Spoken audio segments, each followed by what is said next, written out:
Je dirais dans ce dossier, comme je l'ai dit, on n'est pas satisfait. On a des raisons de ne pas être satisfait. Pourquoi vous n'êtes pas satisfait? Exactement. Parce que c'est une cause, avant même de rentrer dans le fond, sur la forme, vous savez que cette affaire date d'octobre 87. Au moment des faits, au moment où on a ordonné la réouverture de cette affaire par le fait du prince, par le fait de l'exécutif qui vient se mêler des affaires judiciaires, il y avait déjà la prescription. La cause était déjà entendue sur le plan de la prescription. Et je ne sais pas pourquoi on insiste, on persiste pour maintenir cette affaire, maintenir l'opinion publique dans un espoir qui n'existe pas à mon sens. Il n'existe pas, je suis prêt à le démontrer. Je n'ai pas été surpris qu'on ne suive pas, parce que je vous ai dit, il n'y a pas quelqu'un de courageux dans notre appareil judiciaire pour l'instant qui a pu me convaincre qu'il peut poser des grands actes pour l'histoire. Pour l'histoire. Nous avons vu les moyens, quand nous avons dit qu'il y avait prescription, du procureur militaire et les moyens des partis civils. C'est tellement aléatoire. Ils ont tablé sur des choses qui ne peuvent même pas convaincre un profane.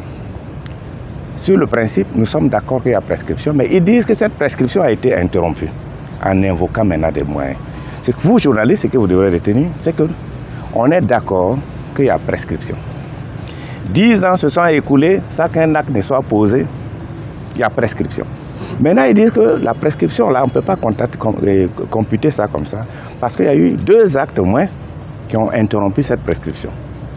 Et ce sont ces 2 actes-là qu'il faut regarder. Est-ce que ces 2 actes peuvent interrompre la prescription? Quels sont ces actes? Et justement, j'en viens. Le premier moyen qu'ils ont évoqué, ils ont dit que le fait que le juge n'ait pas posé d'acte, quand c'est le juge qui n'a pas posé d'acte, la prescription n'est pas opposable. Mais bien sûr, notre texte dit, quand le juge n'a rien fait pendant 10 ans, il y a prescription.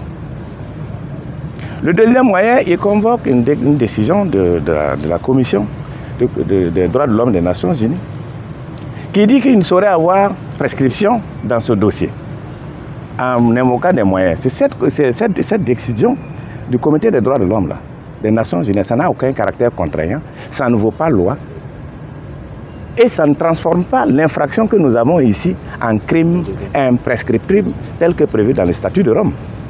Ils n'ont pas cette habilitation. Donc invoquer ces moyens, vous comprenez qu'on s'amuse quoi. On est en train de blaguer sur les hommes. Je vous dis, ce n'est pas des choses que j'invente. Il y a les écritures, c'est ce qu'ils ont. Hein. Ils n'ont pas plus que ça. Ils n'ont pas plus que ça. Celui qui pense le contraire, on peut s'affronter sur un plateau et puis on va sortir les papiers. On va discuter. C'est de cette vérité que je veux que l'opinion soit informée. Maintenant, le peuple peut se poser la question, pourquoi c'est prescrit? Qui n'a pas fait son travail? C'est ce travail, c'est cette responsabilisation des personnes-là qu'on ne fait pas. Et quand on ne le fait pas, chacun va continuer à faire ce qu'il veut. Et maintenant, on va essayer de tordre le cou à la loi et à la procédure. C'est ce que moi je combats depuis. Dans tout ce que j'ai dit depuis tous les dossiers que vous avez vus, j'ai dit respectons les principes. Maintenant, les gens qui ne savent pas faire leur boulot, il faut les sanctionner. On ne va pas couvrir ça comme dans la réception d'un immeuble qui est mal foutu. Le juge n'est pas là pour venir couvrir les fissures. Il doit constater qu'il y a fissure et refuser de réceptionner. Mais on est là en train de couvrir les fissures des gens. C'est de ça qu'il s'agit. Nous allons continuer, le combat n'est pas fini, parce qu'on dit qu'on est dans un pays d'hommes intègres, il en reste quand même quelques-uns, et devant, je pense que l'histoire va nous dire la vérité. Si les tests ADN n'ont pas pu parler, et qu'on ne sait pas si ces corps exhumés, ce sont ces corps-là, et qu'on parle d'assassinat, mais on a assassiné qui? Est-ce qu'il n'y a pas séquestration? Est-ce qu'il n'y a pas disparition? Bon, je n'ai pas dit que c'est ça, c'est des questions techniques. Si vous-même vous posez des questions, on a dit c'est eux. Les données scientifiques que nous avons dans le dossier ne permettent même pas d'apprécier. Certaines données disent même, on ne sait même pas si c'est des femmes ou des hommes.